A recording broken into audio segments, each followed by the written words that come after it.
हाँ जी बच्चों, तो लास्ट क्लास में हमने देखा था सेल वॉल का स्ट्रक्चर।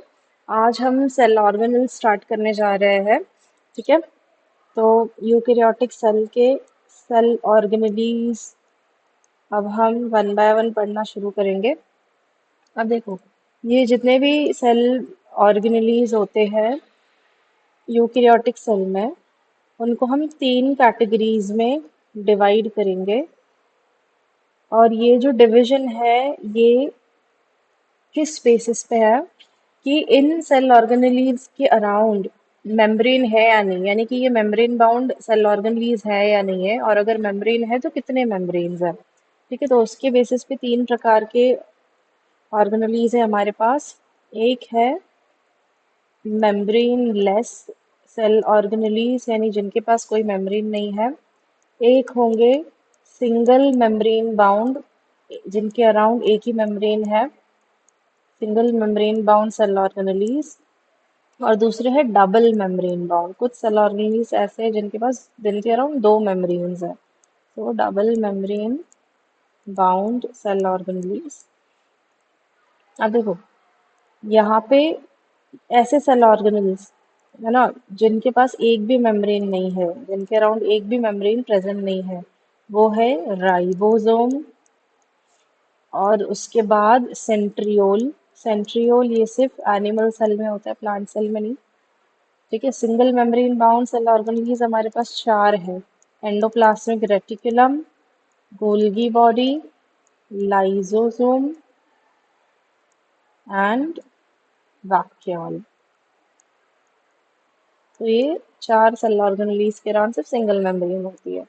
डबल मेम्ब्रेन बाउंड में आ जाएंगे माइटोकॉन्ड्रिया। माइटोकॉन्ड्रिया के अलावा प्लास्टिड्स।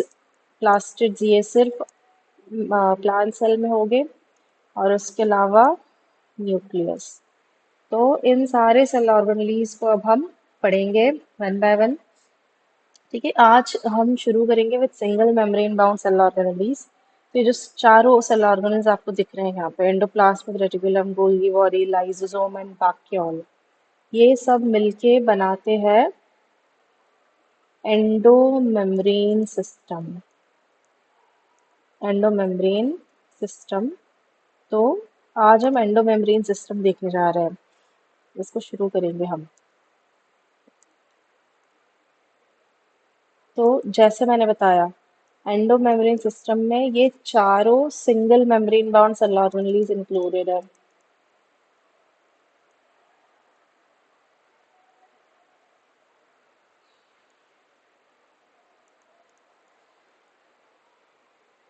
ठीक है, ये चार कौन से है? एंडोप्लाज्मिक रेटिकुलम है, गोल्गी बॉडी है, लाइसोसोम है एंड वैक्यूल है। तो ये चारों मिलके एंडोमेम्ब्रेन सिस्टम बनाते हैं। अब एंडोमेम्ब्रेन सिस्टम में सिर्फ ये चार सेल ऑर्गेनेलीज ही क्यों आती है? क्योंकि ये जो है, ये स्ट्रक्चरली एंड फंक्शनली एसोसिएटेड है एक दूसरे के साथ। ठीक है, एक का स्ट्रक्चर दूसरे पे, जो फंक्शन है वो दूसरे पे डिपेंड करता है ना। और स्ट्रक्चरली भी एसोसिएटेड है, कैसे अभी हम आगे देखेंगे। तो इनमें स्ट्रक्चरल एंड फंक्शनल कोऑर्डिनेशन है, इसीलिए ये चारों एंडोमेम्ब्रेन सिस्टम फॉर्म करते हैं। बाकी सेल ऑर्गेनल्स का इनका डायरेक्टली कोई लेना देना नहीं है, तो इसीलिए ये इसमें पार्टिसिपेट नहीं करेंगे। तो क्योंकि ये चारों स्ट्रक्चरली एंड फंक्शनली एसोसिएटेड है एक दूसरे के साथ, ये एंडोमेम्ब्रेन सिस्टम का पार्ट बनते हैं। अब हम शुरू करेंगे आज with endoplasmic reticulum. Endoplasmic reticulum से शुरुआत करते हैं। तो ER यानी एंडोप्लाज्मिक रेटिकुलम। देखो, एंडोप्लाज्मिक रेटिकुलम जो है, ये न्यूक्लियर मेम्ब्रेन के साथ एसोसिएटेड होता है, न्यूक्लियस से ही एमर्ज होता है कि this is associated with nuclear membrane. वहीं से ये शुरू होता है तैयार होना, अभी हम आगे देखेंगे। ठीक है, अब देखो, अगर एंडोप्लाज्मिक रेटिकुलम को हम माइक्रोस्कोप के नीचे देखते हैं तो एक छोटे छोटे ट्यूब्स के जैसे दिखते हैं, टाइनी ट्यूब्यूल्स के जैसे ही अपीयर होते हैं, तो दे अपीयर लाइक टाइनी ट्यूब्यूल्स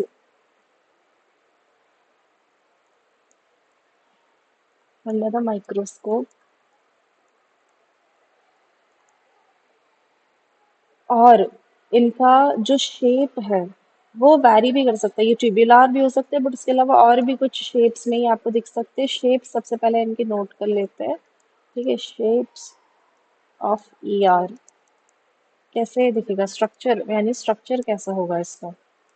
तो तीन डिफरेंट स्ट्रक्चरल फॉर्म्स ये हमें दिखाते हैं। ठीक है, यहाँ नोट कर लेते हैं। तीन डिफरेंट स्ट्रक्चरल फॉर्म्स में ये होते हैं।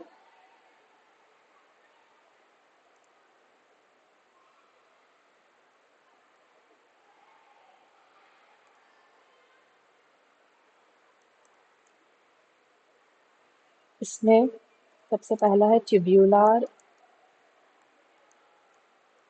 ठीक है, ट्यूब लाइक ऐसे कुछ हो गया, ऐसे ट्यूब्यूलर। वेसिकुलर फॉर्म में हो गए, वेसाइकल्स के जैसे, इस तरीके से। या फिर ये सैक लाइक भी हो सकते हैं, जिसको हम सिस्टर में बोलते हैं। सिस्टर में फॉर्म में यानी सैक के जैसे, जिस तरीके से अपीयर करते हैं ये। तो इन सारी फॉर्म्स में हमें देखने मिलता है। ठीक है, दिस इज सैक लाइक। तो चलो अब हम देखते हैं।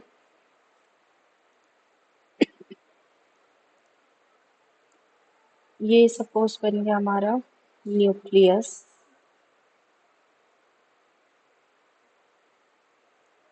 This is our nucleus. तो न्यूक्लियस की मेम्ब्रेन में से ही एमर्ज होता है एंडोप्लाज्मिक रेटिकुलम। ये इसका सिस्टर ने फॉर्म हम सबसे पहले बना रहे हैं, ये सिस्टर ने फॉर्म। और फिर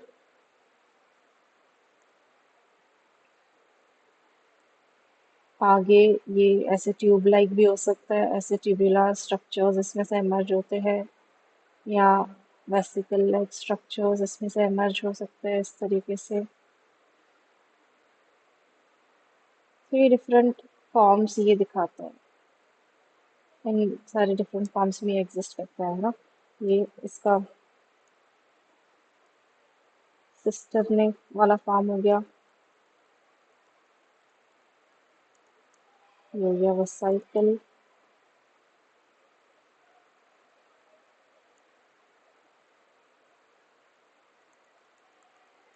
और ये इसका ट्यूब्यूलर फॉर्म।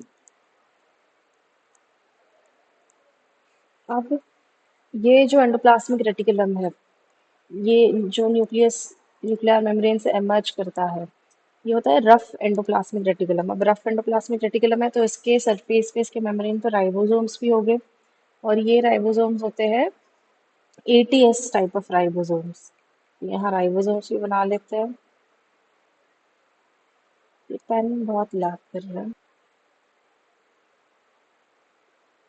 यहाँ दिखा देते हैं कुछ राइबोसोम्स हम लोग।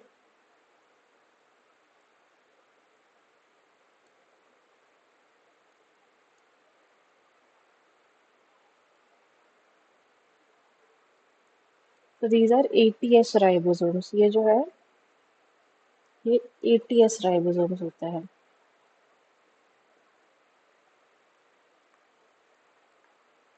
इसके अलावा अब देखो, ये जो इसके सिस्टर्नी के अंदर का स्पेस है, ये वाला जो स्पेस है, इसे हम कहते हैं ल्यूमिनल स्पेस, क्योंकि ये लूमेन जैसा है ना अंदर की कैविटी, तो इसे हम कहते हैं luminal space. This is luminal space.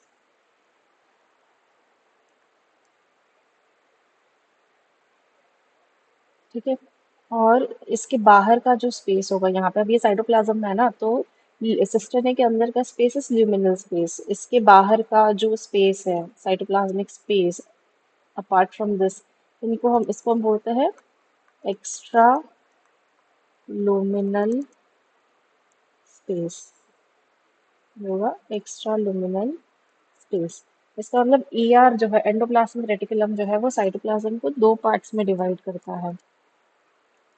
ठीक है, एक हुआ लूमिनल स्पेस और दो स्पेसेस में डिवाइड कर रहा है, luminal and extra luminal space. Luminal space and extra luminal space. तो साइटोप्लाज्म ये इन दो पार्ट्स में डिवाइड हो रहा है bye endoplasmic reticulum.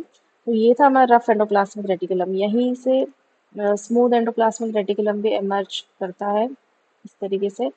Rough endoplasmic reticulum से ही स्मूथ एंडोप्लाज्मिक रेटिकुलम इमर्ज करता है। तो इसके बगल में ही वो भी दिख जाएगा यहाँ पे इस तरीके से,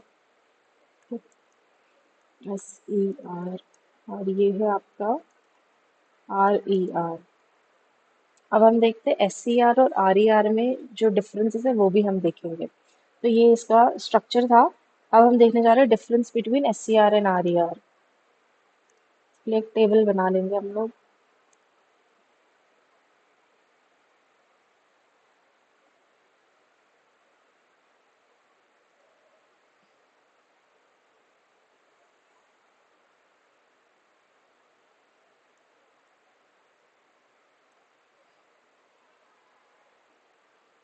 rough endoplasmic reticulum and smooth endoplasmic reticulum.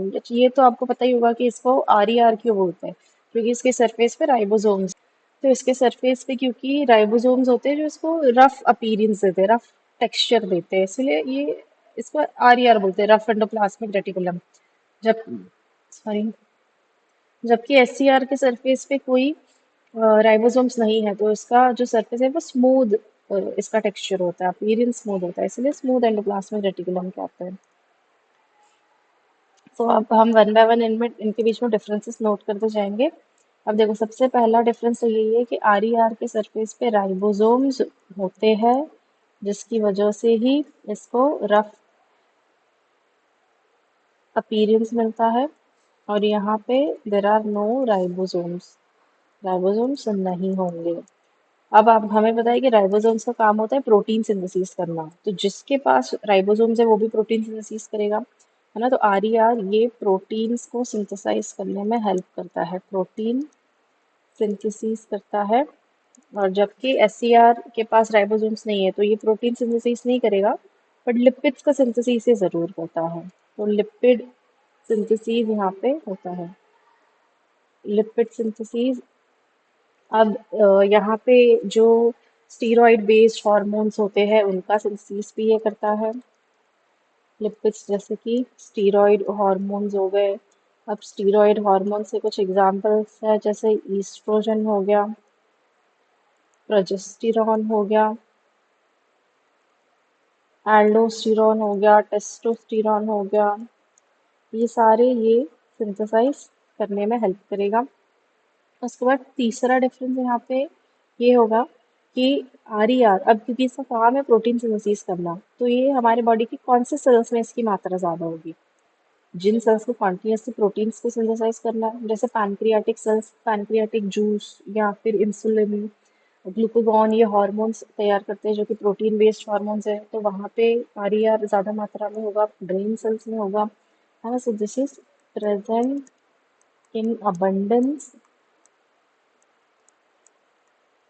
in protein synthesizing cells, in protein synthesizing cells। अब देखो, प्रोटीन्स तो हर सेल तैयार करता है, बट जो सेल्स एक्टिवली प्रोटीन सिंथेसिस करते हैं उसमें ये होता है, जैसे कि आपके ब्रेन सेल्स हो गए, या फिर पैनक्रियास के सेल्स हो गए, पैनक्रियाटिक सेल्स, उनमें ये ज़्यादा मात्रा में होगा। और जबकि जहाँ लिपिड सिंथेसिस की बात आएगी, या फिर जहाँ डिटॉक्सिफिकेशन करना होगा, इसका एक काम डिटॉक्सिफिकेशन भी है SCR का, तो ये लीवर सेल्स में बहुत ज़्यादा मात्रा में होता है, क्योंकि लीवर का काम होता है डिटॉक्सिफिकेशन करना, ब्लड में जो भी टॉक्सिन्स होते हैं उनको डिटॉक्सिफाई करके रिमूव करना, जैसे बिलीरुबिन, बिलीवर्डिन, है ना। सो This is present in abundance in liver cells, क्योंकि इसका काम क्या है, डिटॉक्सिफिकेशन इसका फंक्शन है। तो डिटॉक्सिफिकेशन की वजह से लिवर सेल्स में काफ़ी ज़्यादा मात्रा में प्रेजेंट होते हैं। उसके बाद चौथी चीज़ ये है यहाँ पे। अब देखो ये जो SCR है, मसल सेल में भी जो सार्कोप्लाज्मिक रेटिकुलम हम पढ़ते हैं, जो कैल्शियम को स्टोर करता है, जो फिर आगे मसल कंट्रैक्शन में हेल्प करेंगे, तो वो सार्कोप्लाज्मिक रेटिकुलम और कुछ नहीं है, SCR ही है। तो sarcoplasmic reticulum is nothing but SCR। और यहाँ पे SCR का सिंथेसिस जो है वो RE करता है ना। सो ऐसा हम बोल सकते हैं कि RER is responsible for SER formation. SER RER में से ही फॉर्म हुआ है, ठीक है। RER डिटॉक्सिफिकेशन नहीं कर सकता, डिटॉक्सिफिकेशन सिर्फ SCR करेगा। तो ये है कुछ differences between SCR and RER, ठीक है, इसको आप नोट कर सकते हो।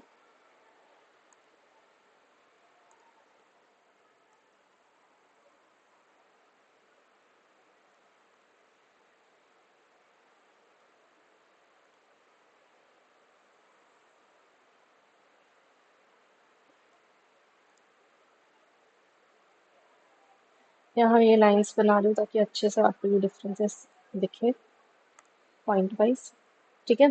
सो ये था एंडोप्लाज्मिक रेटिकुलम।